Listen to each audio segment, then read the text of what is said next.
And then it's a term that we use for this condition is known as dysfunctional uterine bleeding. So there hasn't been any abnormality detected, even when you have your scans and they measure the width of the womb, or they do the hysteroscope and they look, and then they get tissue cells from the womb to look under the microscope, nothing is found. We refer to it as dysfunctional uterine bleeding. And the suggestion from studies is that it may be because of some chemicals. There's a special chemical known as prostaglandin that we think may be affecting the womb. Some women produce it a bit more than others, and that might be why their bleeding pattern is so irregular, so heavy.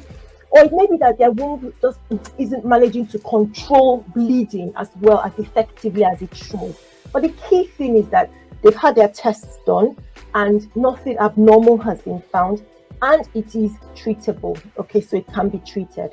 We're still talking about causes, we've not finished. Pelvic inflammatory disease is my number 14 here. Now that is a serious infection. Please take it seriously.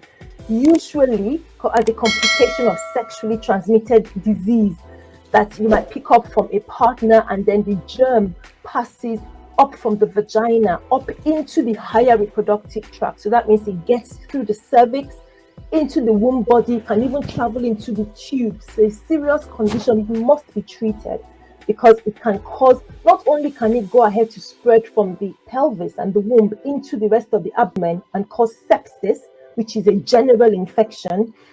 That's the worst case scenario. But if it doesn't end up healing, it can lead to infertility. So we don't joke with PID, or pelvic inflammatory disease.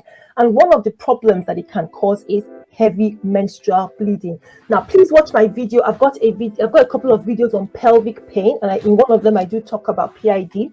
So if you want to learn more about it, then please go ahead and watch that. Endometritis is a womb inflammation or irritation. Usually we use that term if there's an infection, commonly after pregnancy, perhaps after cesarean section.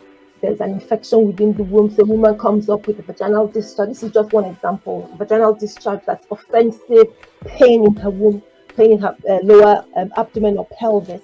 She may have an endometritis, and then that can contribute to heavy and irregular periods if it's not properly treated. I've mentioned womb cancer already, and just so these are causes we're well past 10, and this can affect younger women. It can affect older women who have polyps or fibroid, who are approaching menopause, may have heavy bleeding.